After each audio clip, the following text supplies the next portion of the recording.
site des véhicules d'occasion de Charlesbourg Toyota. Depuis 2006, Clim Plus vend et installe vos climatiseurs, thermopompes et systèmes centraux résidentiels à Québec et sur la Rive-Sud. Découvrez nos nouveaux produits Mitsubishi, les systèmes de chauffage et climatisation numéro 1 selon le Protégez-vous. Clim Plus, confort, service, satisfaction, climplus.ca. Un des signes que le printemps est arrivé, c'est le fameux nid de poule sur lequel vous venez de passer.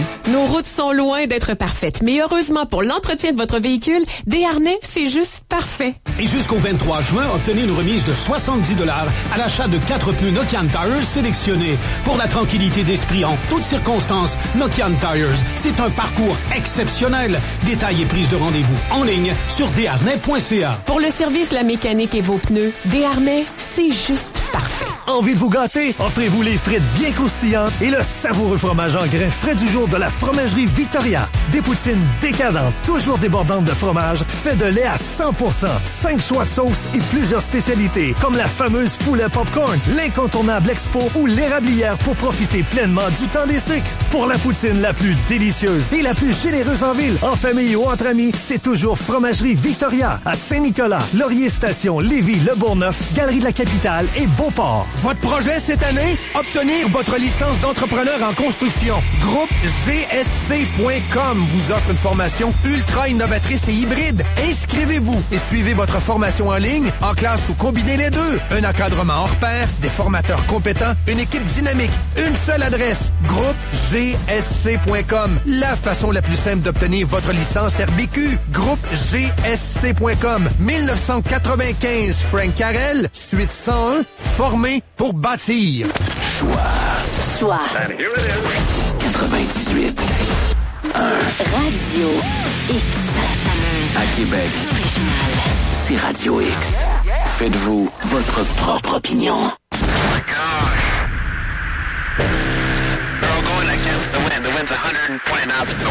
Radio X Files avec Christian Page et Camille.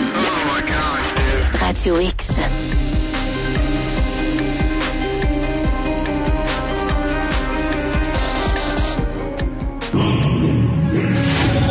Il était le Messie, le nouveau leader. Il était charmant, d'un grand magnétisme, et les gens étaient naturellement attirés vers lui. Ses idées étaient si droites et si fortes que les gens croyaient que ce qu'il faisait était bien. L'Enterreiser, dans son zèle, décide qu'il doit absolument renverser l'Église des Saints des derniers jours. Il a besoin pour ce projet de beaucoup d'argent. Il devait non seulement leur extorquer de l'argent, mais il devait également les tuer. Il démembrait les corps et les plaçait dans différents sacs à dos.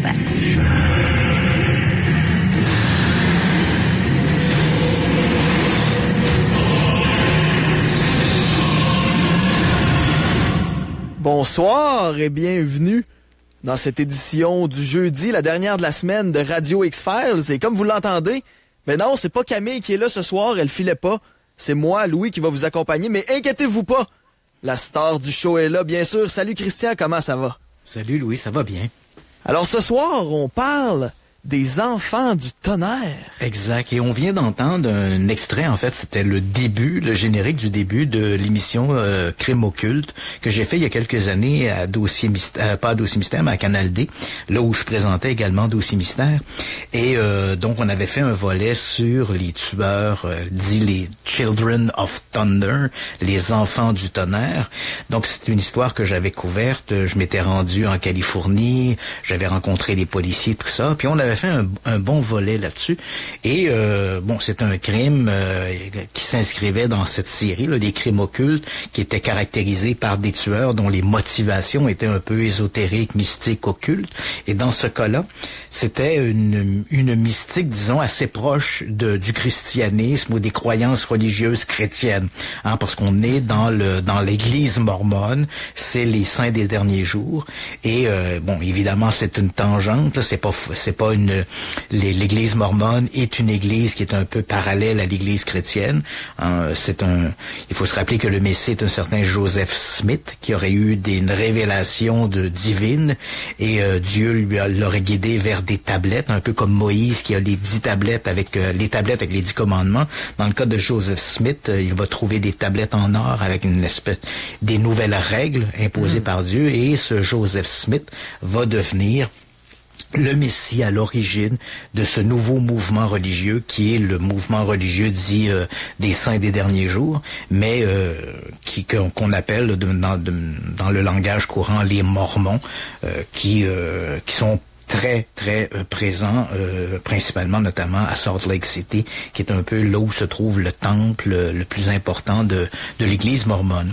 Et ce crime, donc, lorsque l'on parle le jeudi dans nos thématiques hebdomadaires, les thématiques du jeudi sont toujours des thématiques concentrées sur des crimes, ce soit des tueurs en série, des crimes non résolus, et très souvent on a évoqué des crimes à caractère occulte, mais surtout satanique. Oui. Et là, pour ce soir, comme on est dans la Semaine Sainte, toute la semaine, on a évoqué des sujets qui étaient en lien un peu avec le christianisme, le Christ lui-même, et j'avais promis à Camille, et là ce sera donc avec toi qu'on va faire l'exercice ce soir, donc de prendre un crime qui tournait un peu du Christ, mais qui restait un peu dans notre thématique de la Semaine Sainte, et j'ai choisi cette histoire qui est assez troublante, et qui en même temps il y a des moments où c'est tellement gros que on ne peut pas s'empêcher de sourire, même s'il y a eu des victimes, parce que c'est une histoire vraiment abracadabrante.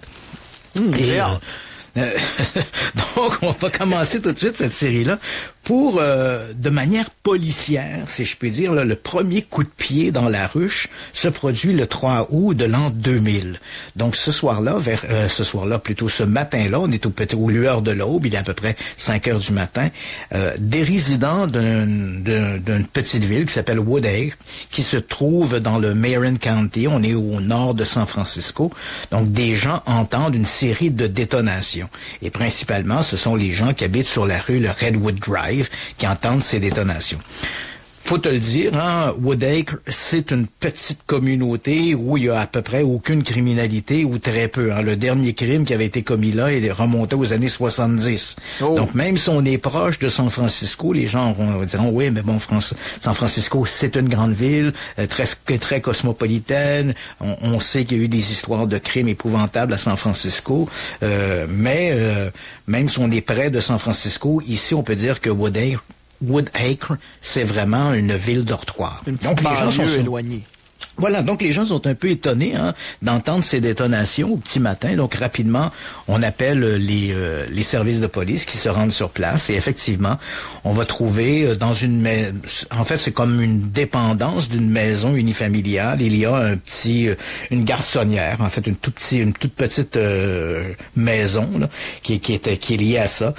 Bon, qui est composée en fait d'une grande pièce avec une salle de bain et puis une petite cuisinette, là, c'est vraiment une garçonnière. Donc les policiers arrivent sur place et là ils vont trouver 2 corps et il s'agit assez rapidement ils vont réussir à identifier les victimes parce qu'elles ont leur portefeuille. Visiblement le vol n'est pas la raison du crime. On va trouver à la fois les portefeuilles, les effets personnels des 2 personnes. C'est un couple, il s'agit de Jennifer Valleran, c'est une dame de 45 ans et elle est avec son compagnon qui s'appelle James Gamble qui lui a 54 ans et les deux ont été assassinés dans leur sommeil. Ils sont dans leur lit. Visiblement, quelqu'un est entré dans l'appartement, a fait feu sur eux.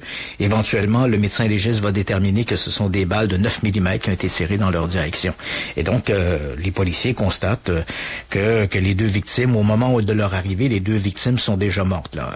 Alors, on ne peut que constater le décès. On commence immédiatement l'enquête et rapidement, les policiers découvrent que l'appartement en question n'est pas loué au nom d'une des 2 victimes. En fait, il est loué à une certaine Selena Bishop, une jeune femme de 22 ans, qui est la fille de Jennifer Vallorin, l'une des deux victimes. Donc, pour une raison quelconque, ce soir-là, Madame Vallorin dormait dans l'appartement de sa fille avec son amie, mais elle, Selena Bishop, elle n'est pas là. Alors, évidemment, les policiers se disent, est-ce qu'il y aurait eu erreur sur la personne? Quelqu'un serait rentré dans l'appartement, puisqu'il n'y a pas eu de vol, hein. C'est pas un vol qui a mal tourné. Donc, si quelqu'un est rentré dans l'appartement, est-ce que quelqu'un avait, entre guillemets, un contrat sur la tête de Selena Bishop? Il est arrivé, il est entré dans la pièce, il y avait un couple qui dormait au lit, il a fait feu sur eux en supposant que c'était Selena Bishop et son ami de cœur, peut-être, alors que c'était pas le cas. Alors, les policiers se disent que si c'était un contrat qui était sur la tête de Selena Bishop, ben, probablement que Selena Bishop, peu importe où elle est, sa vie est en danger parce que le tueur, lorsqu'il va réaliser son erreur, va vouloir se reprendre et corriger. Ouais. Alors, on essaie de retrouver la dite Selena Bishop. Donc, rapidement, les gens autour parlent, disent, ben voilà, on sait qu'elle travaille comme serveuse dans un tout petit café à la sortie de Woodacre qui s'appelle The Two Bird Café. Donc, les policiers se rendent sur place et là, au moment d'arriver là, les gens, bien sûr, les employés sont étonnés de ce qui s'est passé durant la nuit, mais on leur apprend qu'en fait, Selena Bishop est partie depuis la veille. C'est ce qui explique probablement pourquoi sa mère est allée dormir chez elle. Selena est partie la veille et elle a confié à ses collègues de travail qu'elle allait au parc Yosemite, un parc excessivement bucolique, très connu dans cette région-là de la Californie pour notamment ses séquoias énormes. Ce sont des, tu sais, quand on dit un arbre, ça, c'est un arbre. Un vrai de vrai. Un vrai de vrai. On peut creuser un tunnel dans l'arbre pour faire passer une voiture, là. Oh, ok. Donc, tu vois le genre, c'est un arbre. Donc, le parc Yosemite est surtout connu pour ça. Puis bon, c'est un endroit magnifique avec les montagnes autour, les chaînes des cascades, tout ça. Donc, les policiers apprennent de la bouche des employés que Selena est partie avec son ami de cœur, un certain Jordan, qui est venu qui l'a appelé la veille pour lui offrir d'aller passer une journée ou deux au parc Yosemite.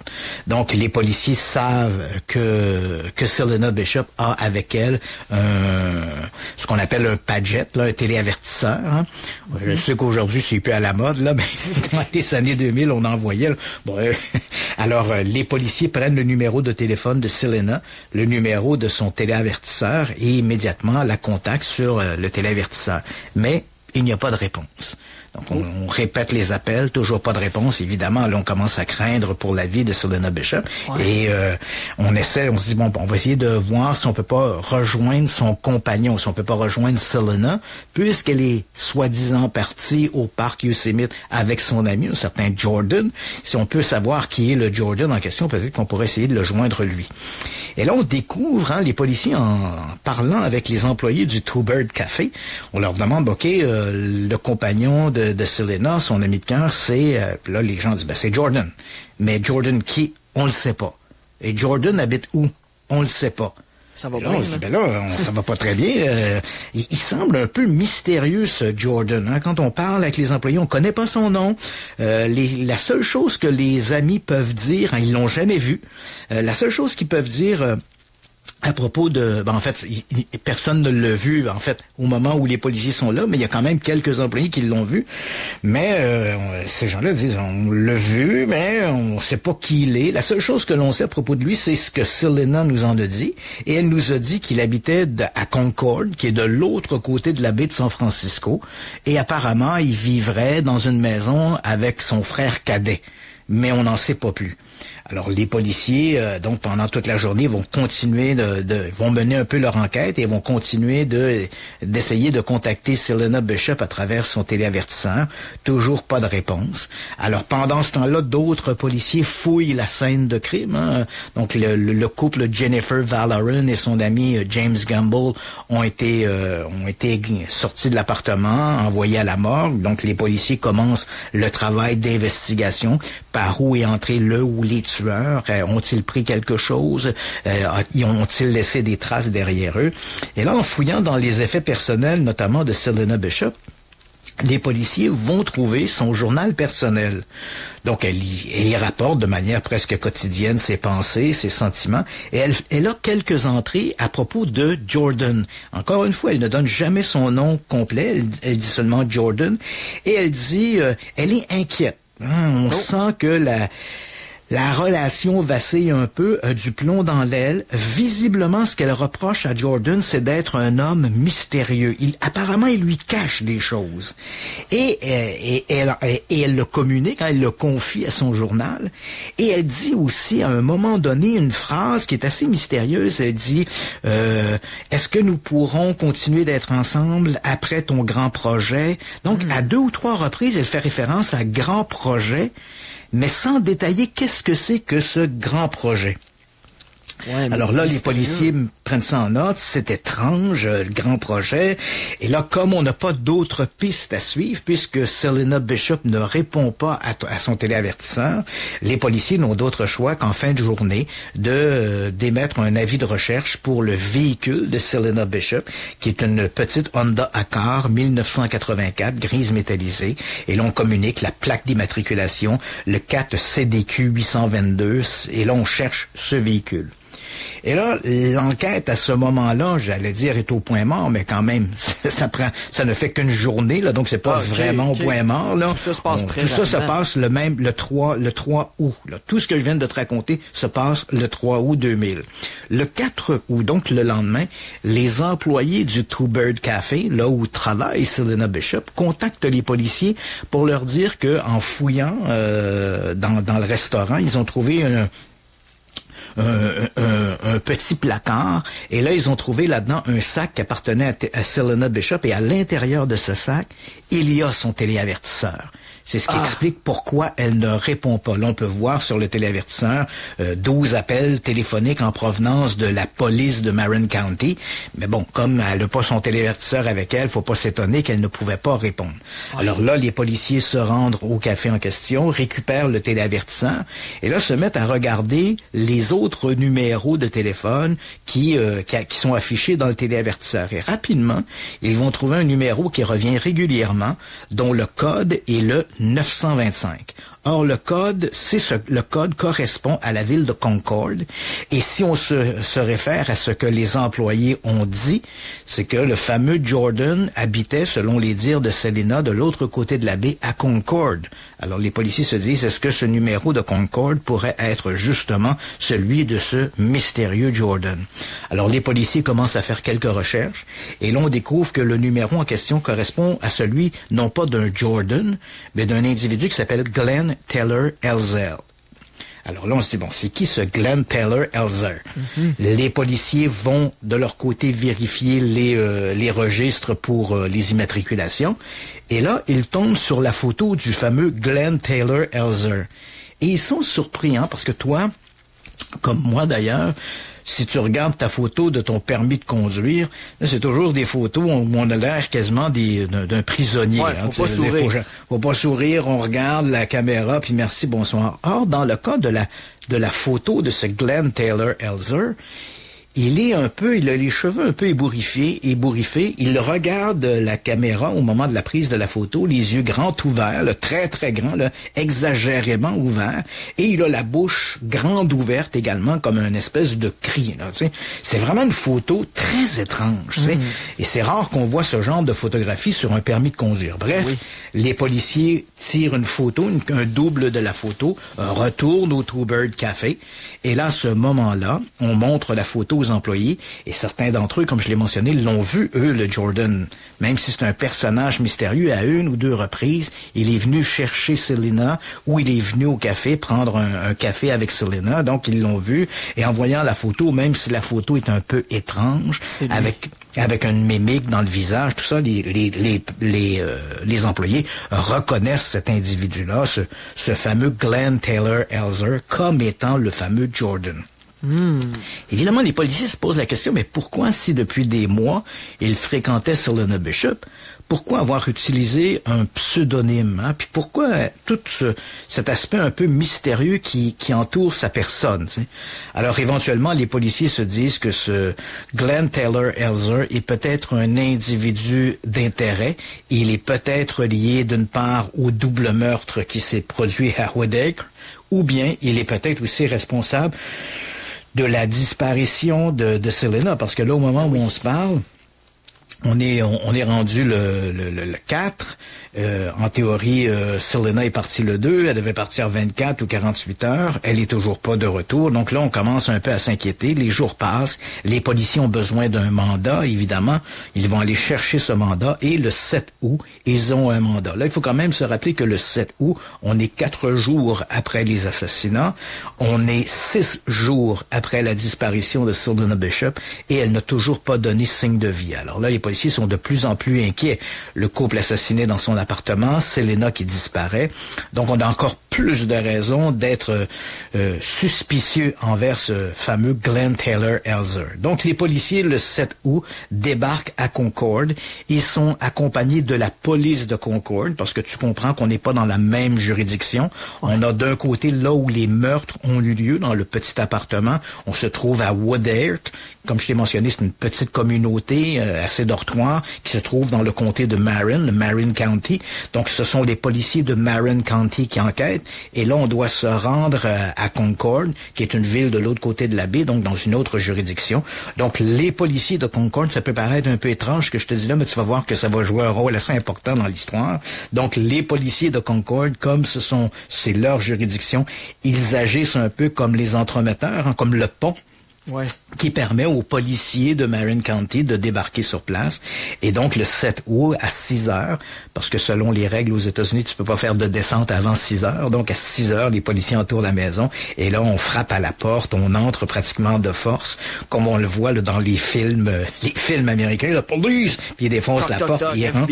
Et ouais, c'est ça. Et les policiers, eux, ont prévu le coup, hein, parce que entre-temps, ils ont appris que le fameux Glenn Taylor Elzer vivait dans cette maison. On est situé au 53-70 Saddle Court, et les policiers ont appris que la maison, en fait, était louée au nom de George, du frère de Glenn Taylor, qui s'appelle Justin. Donc, la maison est louée à son nom.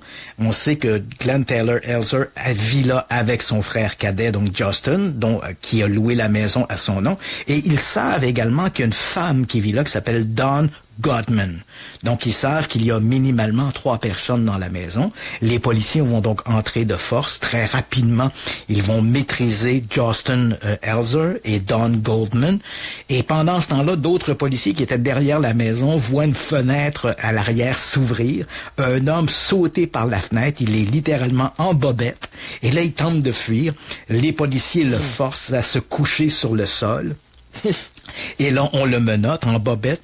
Et là, on le reconnaît. On a vu sa photo. On reconnaît que c'est Glenn Taylor Elzer. On lui dit que là, à ce moment-là, on sait pas trop quel est le chef d'accusation, mais là, pour avoir tenté de fuir, il part à la course. Il est fondamentalement, c'est pas bon pour sa réputation, là. Il présente, on dit souvent, t'auras jamais une deuxième chance de faire bon effet la première fois. Mais lui, il a pas fait une bonne effet la première fois. Donc, il est menotté. On l'amène dans la voiture de police, toujours en bobette. On l'assoit à l'arrière. Écoute, c'est assez rocambolesque, là. Oui. Il est assis dans la voiture de police. Il fait chaud, là, parce qu'on est le 7 août. Et même s'il est tôt le matin, il fait une température épouvantable, une véritable canicule.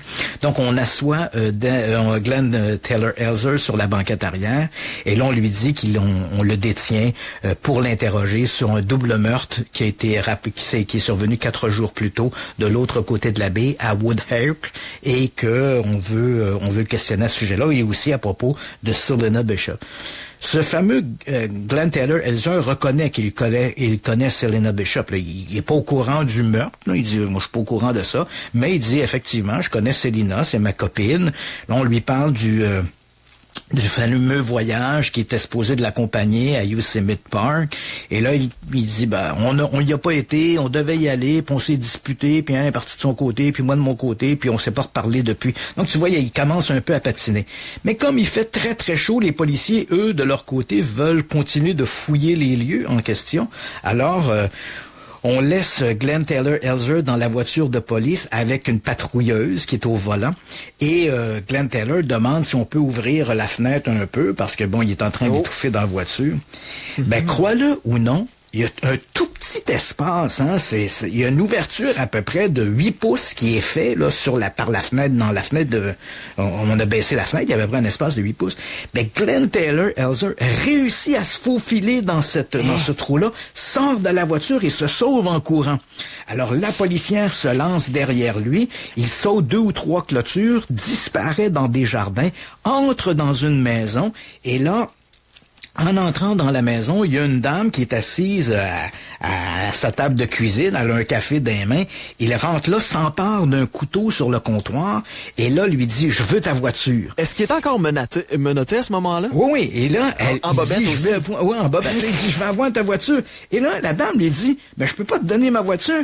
Et elle dit « Elle fonctionne pas ». Et effectivement, devant elle a le bottin téléphonique de Concorde d'ouvert à la page garage, parce qu'elle prépare à plein garage, parce que sa voiture, dans la cour, fonctionne pas. Hein. Il a choisi alors là, maison. Il a malchanceux, là. Alors finalement, il exige des vêtements, elle lui donne des vêtements de son mari qui sont visiblement beaucoup trop grands pour lui, il enfile ça et tente de fuir à nouveau, sort par une fenêtre, là, il sait que rapidement, il entend les sirènes de police, on tente de boucler le quartier, il va sauter 1 ou 2 clôtures, arrive dans une autre maison, et là, quand il arrive là, crois-le ou non, la voiture du propriétaire est montée sur des blocs en bois, elle non plus ne fonctionne pas.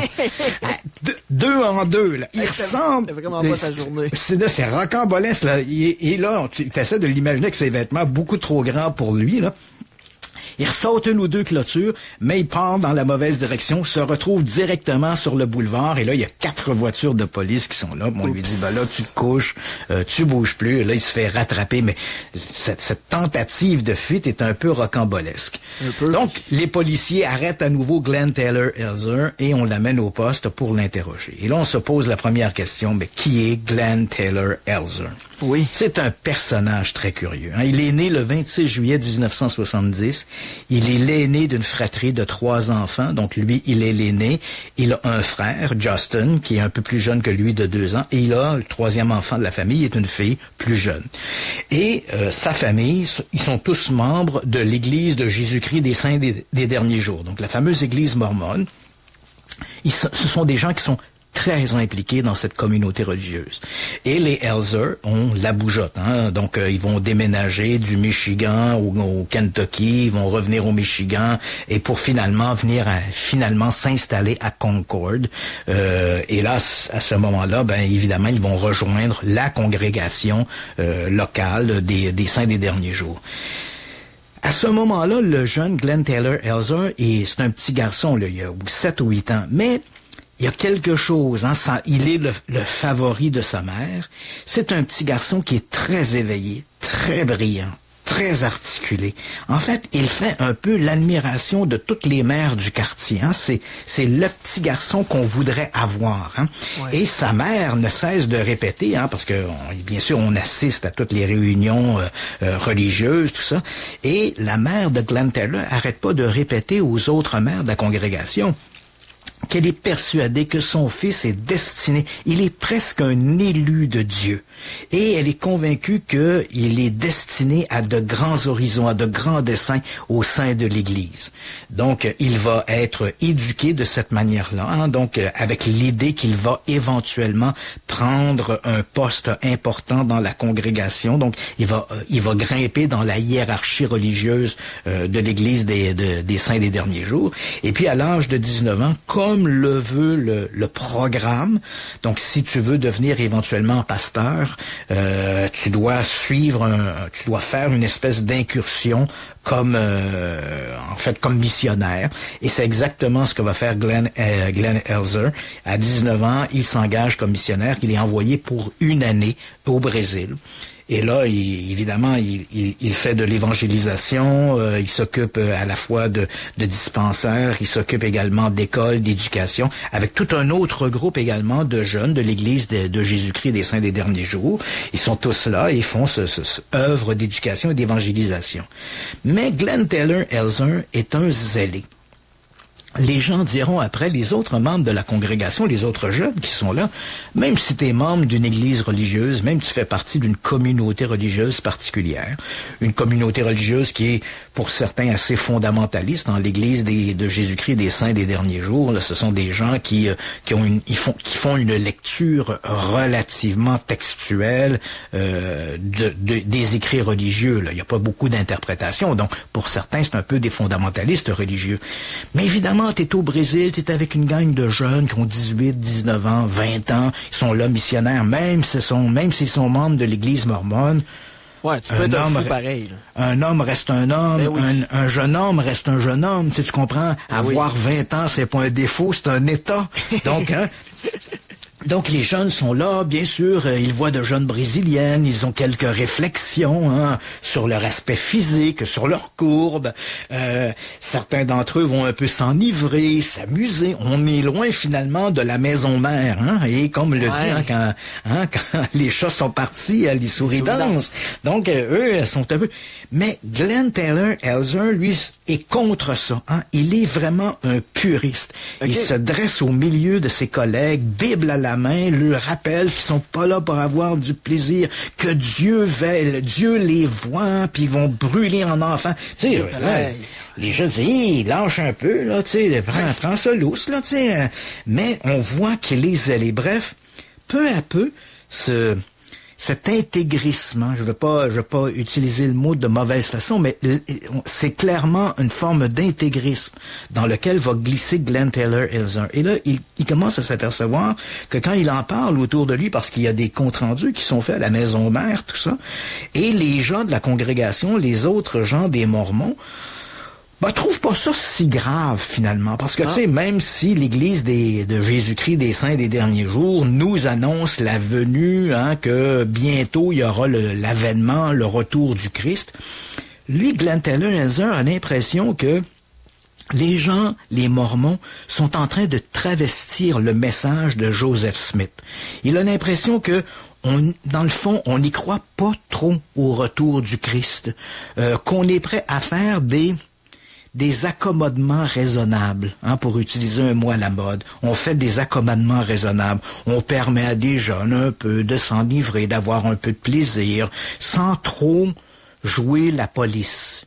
Et ça déplaît à Glenn Taylor Elzer. Pour lui, là, il est clair que l'Église des Mormons est en train de travestir le message de Joseph Smith et que l'Église des Mormons a besoin d'un sérieux coup de barre. Elle doit avoir quelqu'un pour la ramener sur le bon chemin. L'Église pour le sauveur. Voilà, l'Église des Mormons est en perdition. L'Église des Mormons a besoin d'un sauveur, et ce sauveur, ce sera lui.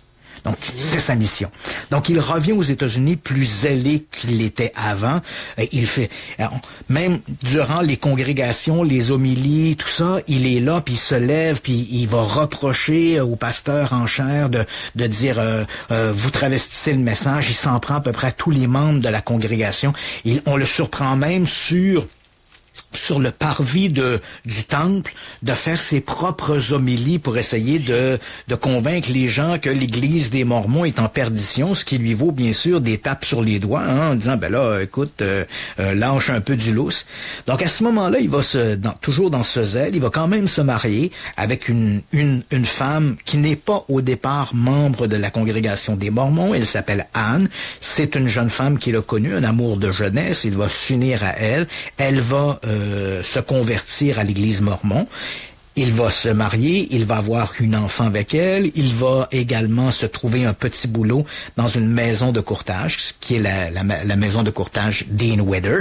Et à ce moment-là, il est quand même persuadé que Dieu a des desseins plus grands pour lui. Plus les jours s'écoulent, les semaines s'écoulent, il se dit, ça se peut pas, ma vie peut pas être ça. Je peux pas aller travailler comme courtier dans une compagnie de courtage, de finance, aller à l'église le dimanche puis vivre une vie poche avec ma femme et mon enfant. Une destinée plus grande que ça. Dieu m'appelle. Dieu m'appelle et je dois répondre au message. Et il va y répondre. Et ça, je te le raconte après la pause. Excellent. Vous écoutez les Radio X-Files. On fait une courte pause et on revient juste après. Radio X-Files. Radio X. Le retour de Radio X. Parce qu'on va partir du monde libertin, on a du mélangisme, on a du côte-à-côtisme. Après ça, on a vraiment... Ben là, c'est le buffet. All in. Choisissez votre isme. En plein ça, c'est en plein ça. Oui, c'est... Non, mais...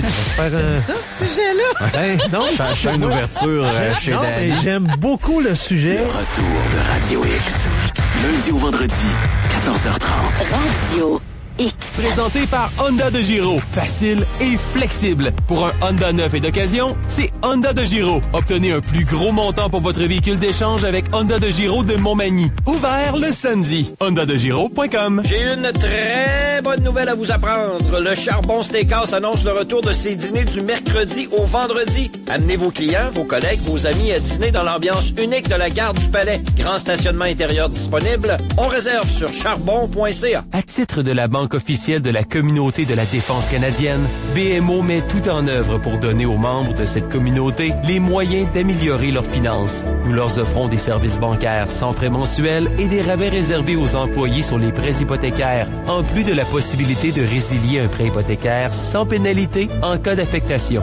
Des modalités s'appliquent. Pour en savoir plus, consultez la page bmo.com/SBCDC/épargnez gros. Lorsque vous prenez le volant, rien n'est plus important que votre sécurité.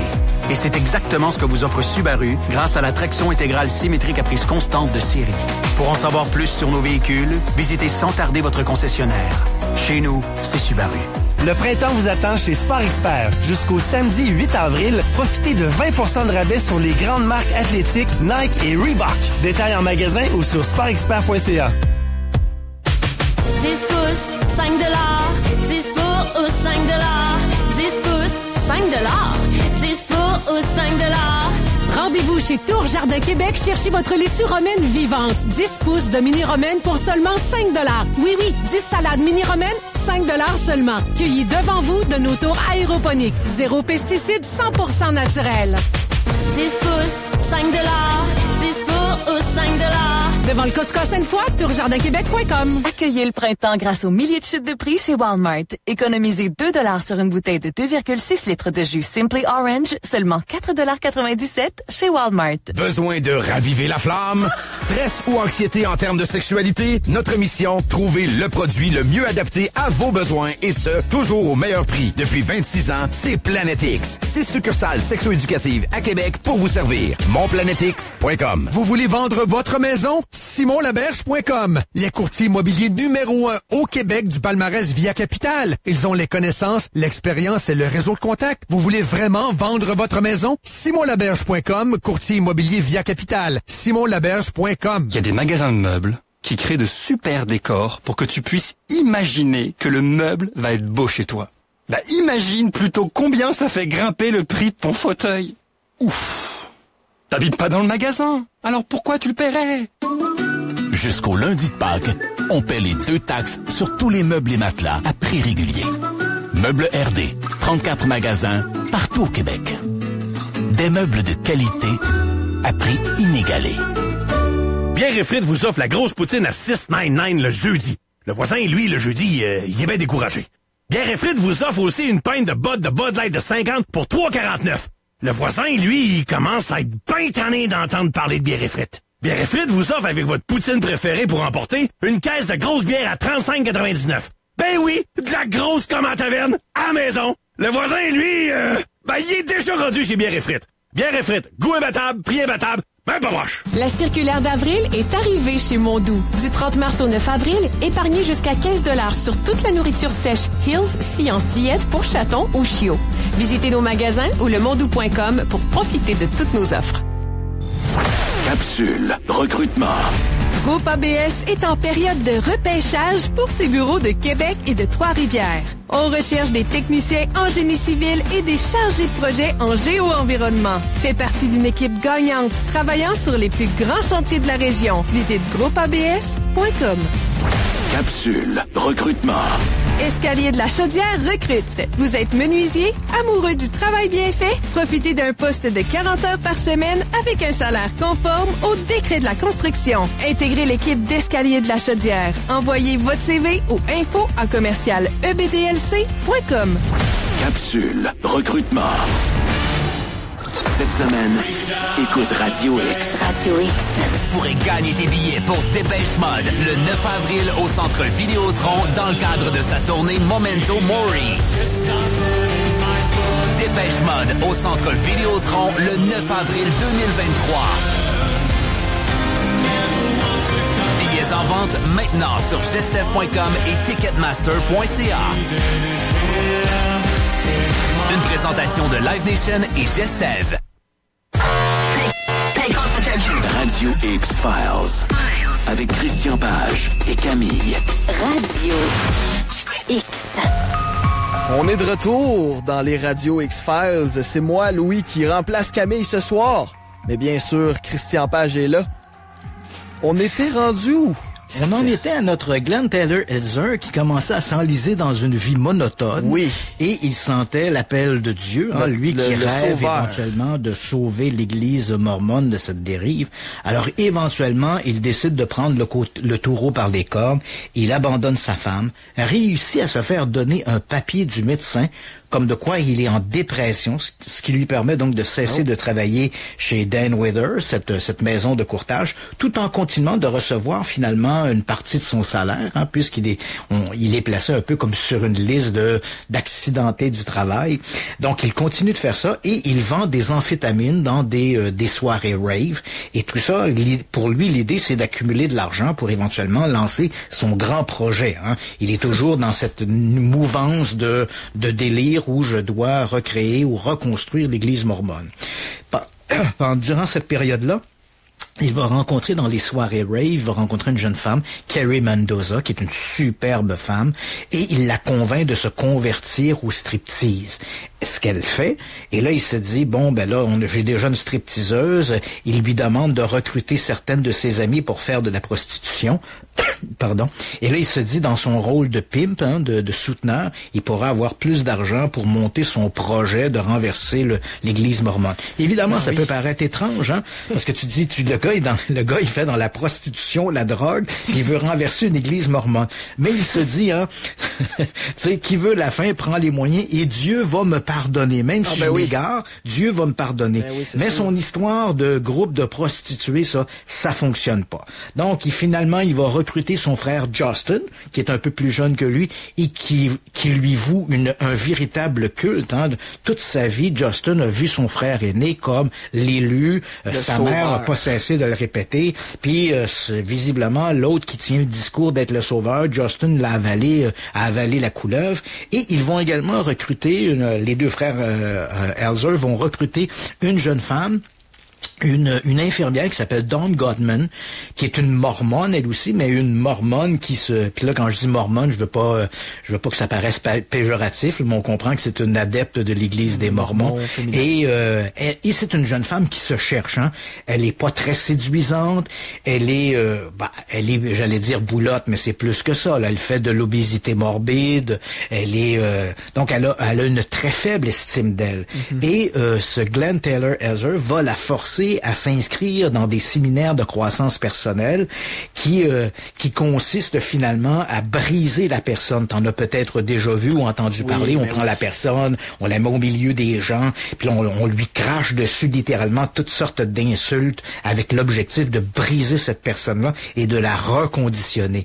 Et c'est ainsi donc qu'on va réussir à reformater Glenn Taylor Elzer va réussir à reformater Glenn Godman. Et là, finalement, on est arrivé en 2000 et Glenn Taylor Elzer réalise que peu importe ce qu'il fait, vente de drogue, prostitution, il a même pensé à un moment donné faire venir des enfants du Brésil puis en faire une espèce de cartel de criminels.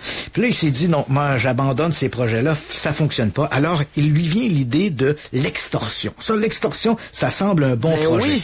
Pourquoi donc, pas après la vente de drogue, la prostitution, l'extorsion. L'extorsion. Donc, ils vont louer une maison à Concord et là, ils se sont eux-mêmes donné il y a un nom prophétique, on est les enfants du tonnerre, les Children of Thunder. Et là, l'idée de Glenn Taylor Elzer, c'est de dire, quand je travaillais chez Dane Wither comme courtier, j'ai fait des placements pour des gens, je sais que ces gens-là ont des portefeuilles importants, des placements importants, je pourrais éventuellement extorquer ces gens-là. Et c'est ça son idée. Alors, mais pour continuer ce projet-là, il a besoin d'un pigeon qui va faire transiter l'argent, hein, pour que son nom ne figure nulle part. Hein. Alors, il a rencontré dans une soirée rave où il vendait des amphétamines, il a rencontré une jeune femme qui est Selena Bishop, qui a 22 ans, qui est tombée amoureuse de lui, qui s'est amourachée du personnage, pour lequel d'ailleurs il se présente lui comme étant Jordan. Il donne jamais son nom, il dit je suis Jordan, et donc Selena Bishop va toujours le connaître comme étant Jordan. Elle ne saura jamais que son véritable nom est Glenn Taylor Elser. Donc il se fait passer pour Jordan, et là, il lui raconte une histoire cousue de fil blanc. Hein. Il lui dit, tu vois, j'attends une grosse somme d'argent en héritage, mais comme j'ai déjà été marié, j'ai peur que mon ex veuille mettre la main sur l'héritage. Alors, si tu ouvres un compte de banque, je pourrais faire passer 125 000 $ dans ton compte, et si tu acceptes de jouer le jeu, là, tu sais que le chèque de l'héritage soit fait plutôt à ton nom, tu recevras en commission 25 000 $.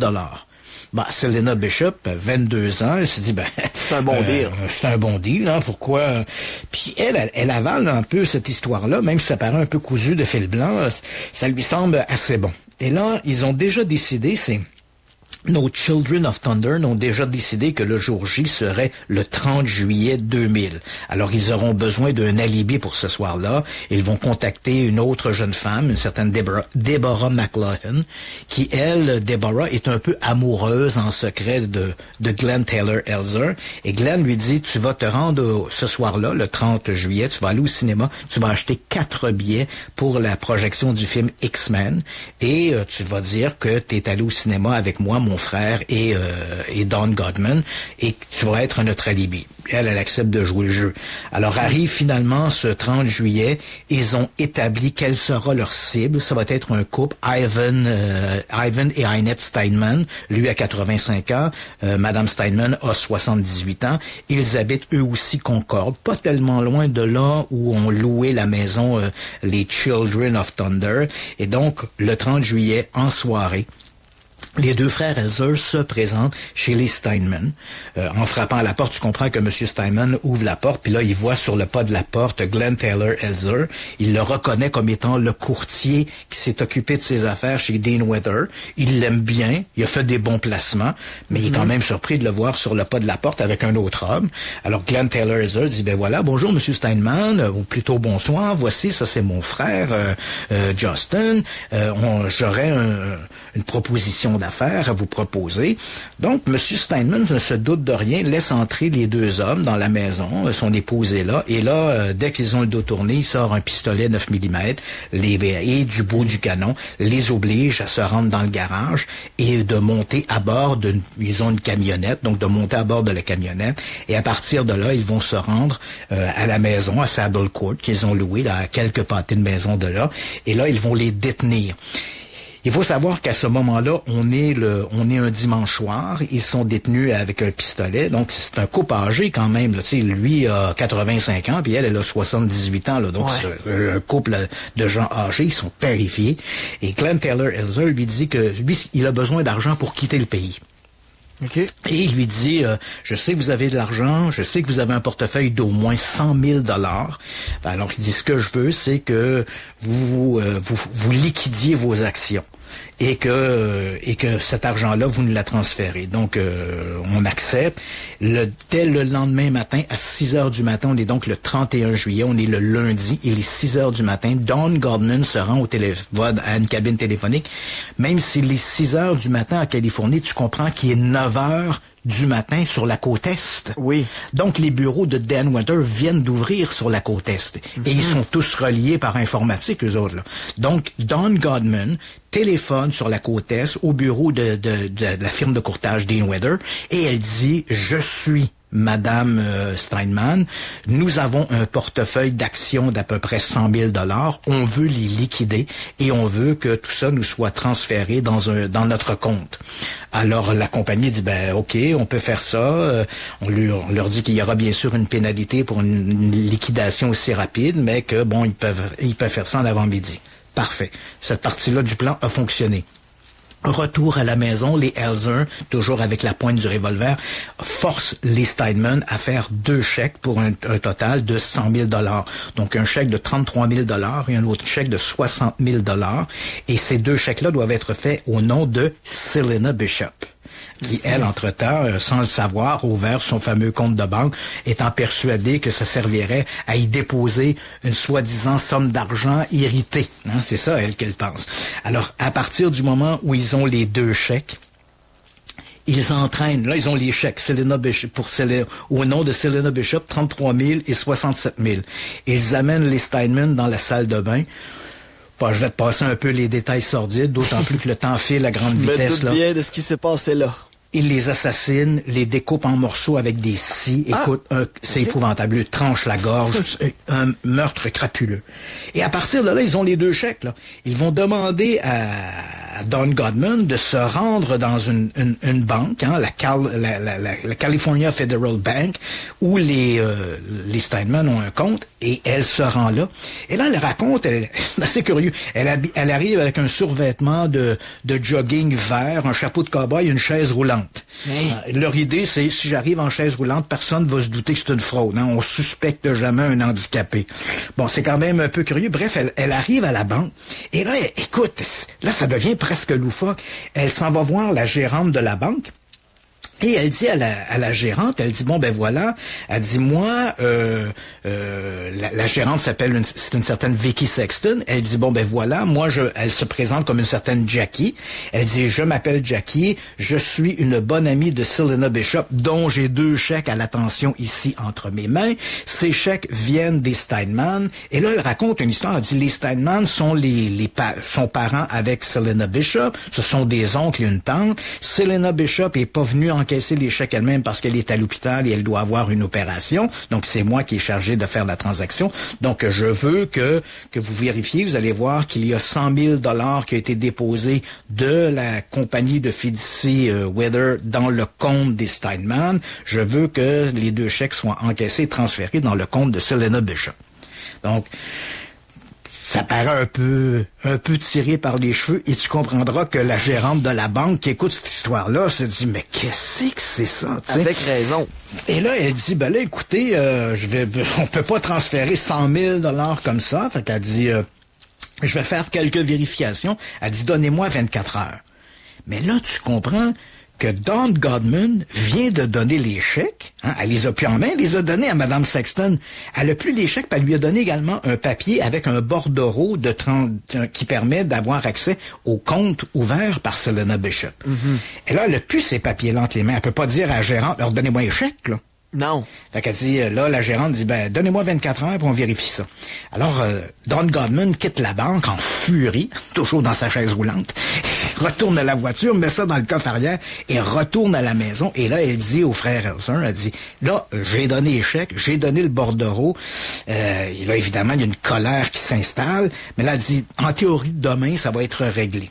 Ouais. Mais pendant ce temps-là, à la banque, Mme Sexton, elle a trouvé ça un peu étrange. Et quand elle regarde les chèques des Steinman, elle voit que dans le coin supérieur gauche, là, il y a le nom des Steinman et leur numéro de téléphone. Elle les appelle. Ah, ben, bonne idée. Mais elle tombe sur le répondeur. Fait que là, elle laisse un message. Bonjour, je suis Vicky Sexton. Je suis responsable de la banque, la California Federal Bank. Puis là, elle raconte l'histoire du transfert d'argent. Puis elle dit, j'ai besoin d'une confirmation avec des détails pour m'assurer de votre identité avant de permettre la transaction. Merci, rappelez-moi, par raccroche. Le lendemain matin, donc, tu comprends que Don Godman, dès 9h, elle appelle à la banque, et à la banque, Mme Sexton lui répond, ben, j'ai appelé les Steinman, puis j'attends qu'ils me rappellent avant d'autoriser la transaction. Ah! Là, ça va pas bien. Oui. Elle dit ça au frère Elser. Les Elser se disaient, là, on vient de comprendre que le plan fonctionne pas. Sont foutus. Alors, rapidement, là, pendant qu'on lave le dégât, parce que couper les 2 corps des Steinman, ça a fait du sang un peu partout, ils sont coupés en morceaux, on les met dans des grands sacs de sport du genre Adidas, là, tu vois le genre. Bonne idée. Puis, pendant ce temps-là, Glenn Taylor Elser retourne chez les Steinman, comme il a les clés, hein, les clés de leur voiture, il y a le trousseau de clés, il y a la clé pour entrer dans la maison, il entre dans la maison, trouve le répondeur, s'empare de la cassette, parce que si les policiers enquêtent, puis ils trouvent la cassette, là, ça risque les policiers vont quand même avoir une espèce de puce à l'oreille. Et là, on se dit, c'est parfait, je me suis débarrassé de la cassette. Mais en même temps, Glenn Taylor se dit, si cette sapristi de gérante de banque, là, Vicky Saxton, voit qu'elle ne reçoit pas un retour d'appel des Steinman, puis elle décide d'appeler Selena Bishop parce qu'elle a le numéro de son transit bancaire et que Selena Bishop répond à l'autre bout, elle va dire « Je ne suis pas parente avec les Steinman, j'ai jamais entendu parler d'eux autres, je suis pas à l'hôpital, je suis pas en attente d'une chirurgie. » Elle va vite comprendre qu'elle a été un pigeon dans une arnaque. Alors Glenn Taylor Elzer se dit on va tuer. Selena Bishop doit mourir. Donc, le même jour, il la contacte. Et là, c'est là qu'il lui dit, tu attends-tu d'aller visiter le parc Yosemite? Elle a dit, ben oui, bien sûr. Alors, il dit, je vais te chercher. Il va la chercher. Il lui donne rendez-vous dans une brasserie, la retrouve dans la brasserie, la ramène à la maison. C'est la première fois, d'ailleurs, qu'elle se rend chez lui. Donc, elle fait la rencontre de son frère. Elle fait la rencontre également de Don Goodman qui est là. Et là, avant de partir pour le parc Yosemite, Glenn Taylor dit « Je vais te faire un petit massage, étends-toi ici, là, sur le tapis du salon, je fais un petit massage. » Pendant ce temps-là, son frère arrive avec un marteau et il lui défonce le crâne. Okay. On l'amène dans la salle de bain et à nouveau on sort les scies, on fait de la découpe, on recoupe, on fait de la découpe, on remet ça dans un sac et bon là on a un troisième sac avec un troisième cadavre dedans et là Glenn Taylor se dit « Ouais, mais moi, là, la mère de Selena Bishop, elle m'a déjà vu. Fait que si on enquête sur la disparition de la mère de Selena Bishop, sa mère va dire, ben, elle sortait avec Jordan, puis je l'ai déjà vu, je suis capable de donner un portrait. Ben oui. Et là, il se rappelle que juste avant de tuer Selena Bishop à coup de marteau, elle a dit, ça tombe bien, ma mère est en ville, puis elle va aller coucher dans mon appartement. Bon, il dit, faut que je me débarrasse également de la mère. Alors, le soir même, il embarque dans sa voiture, se rend à Woodell, rentre dans l'appartement de Selena Bishop et tue sa mère et son compagnon. Fait que là, tu regardes, en 48 heures, ils viennent d'assassiner les Children of Thunder. Le plan a dérapé. Ils ont tué 5 personnes, en ont découpé 3 en morceaux, qu'ils ont mis dans des sacs Adidas. Puis les Mormons sont pas sauvés encore, là. Non, ils sont pas sauvés. Et là, ils vont louer des jet skis et vont aller dans on a comme 2 rivières qui se rejoignent dans le comté de Concord. Et là, on se dit, on va aller jusque-là, puis on va jeter des sacs à l'eau, mais avec de la roche dedans. Merci, bonsoir, c'est le plan parfait. Ben oui. Donc, on fait ça. Et là, une fois que ça s'est fait, on s'est dit, c'est merveilleux, c'est le coup parfait.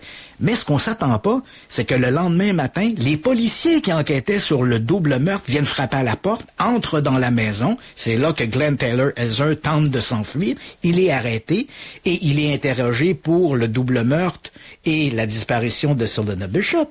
Mais pendant que les policiers se promènent dans la maison, je t'ai mentionné en début de notre présentation qu'ils étaient accompagnés des policiers de Concorde, parce que c'est les policiers de Marin County qui font l'enquête. Oui. Les policiers de Concorde qui se promènent dans la maison voient tout à coup sur la table de la cuisine un carnet de chèques au nom de Ivan Steinman.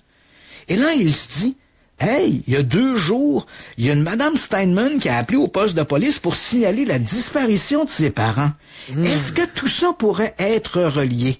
Et pendant que les policiers essaient d'attacher les fils ensemble, ils reçoivent un coup de téléphone de la directrice de la banque qui a vu aux nouvelles qu'on avait arrêté des gens en relation avec un double meurtre à Woodell et elle reconnaît la boulotte Don Goodman comme étant la soi-disant Jackie qui essayait d'encaisser des chèques.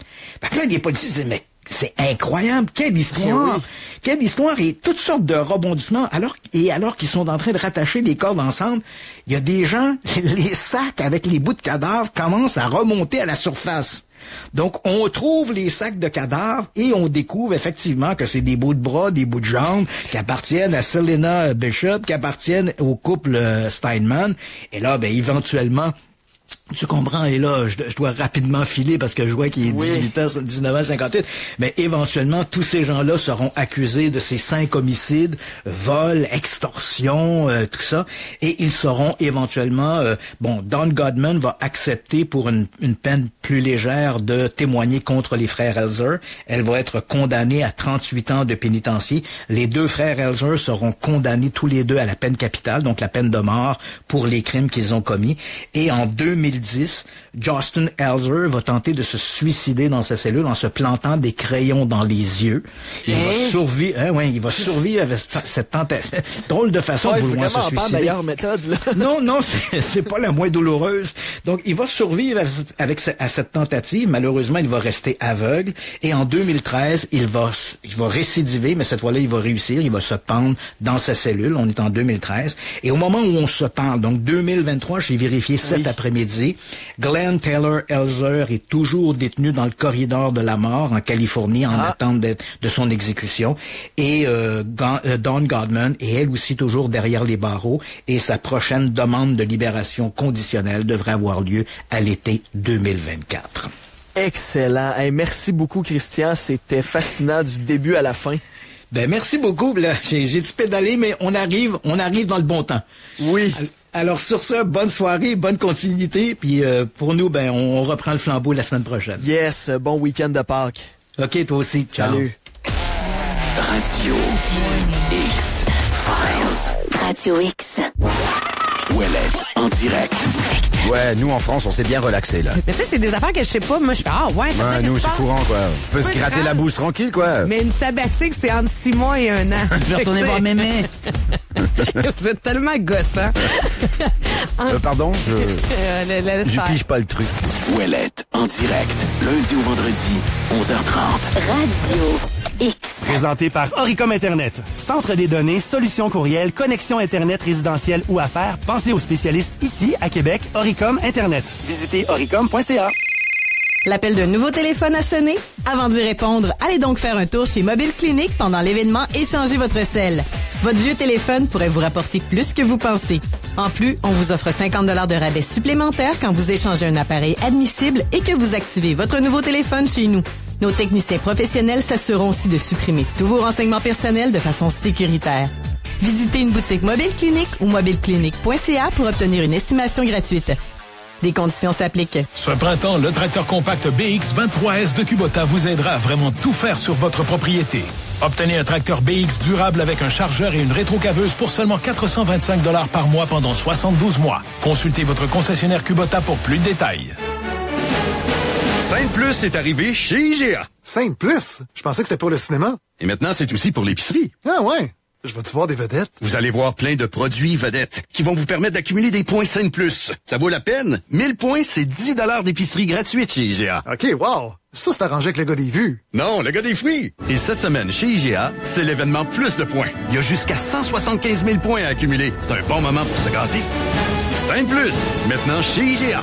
Un déménagement, ça peut être stressant. Mais avec Déménageurs Québec, vous êtes en bonne main. Débrouillards, travaillants et bien outillés, nos déménageurs relèvent tous les défis. Pour vos déménagements longue distance, commerciaux ou résidentiels, c'est Déménageurs Québec. Soumission gratuite, déménagement avec un S-Québec.ca. PMT Roy Assurance et Services Financiers cherche un courtier en assurance de dommages des particuliers pour compléter son équipe des Îles-de-la-Madeleine. On t'offre un emploi et on s'occupe des frais de déménagement et de transport pour ta prochaine aventure. Découvre tous les avantages au pmtroirecrute.com.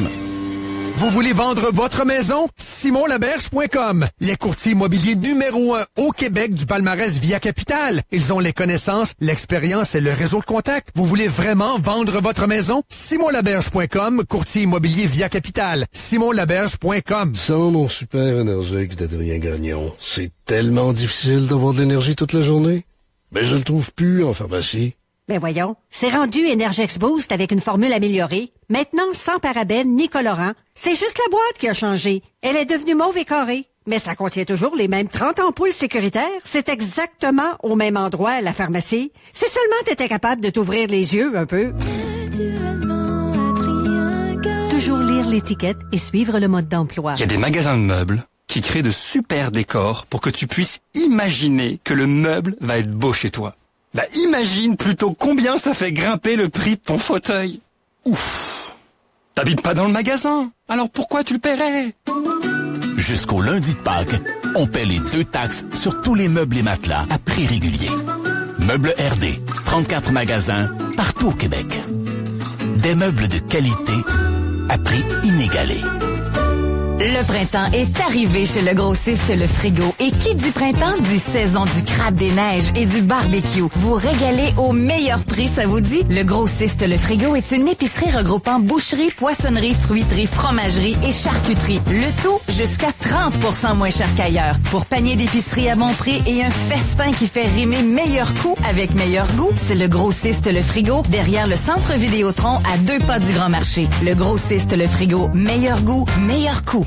Maison Adam. Profitez de la meilleure qualité d'image pour votre divertissement à la maison grâce à Maison Adam. Économisez 1400 $ sur le téléviseur OLED 65 pouces 4K de Samsung, offert à seulement 2499 $ avec la livraison gratuite. Pour des conseils personnalisés et un service d'installation sur mesure, fiez-vous aux experts de Maison Adam, au 710 rue Bouvier. Maison Adam.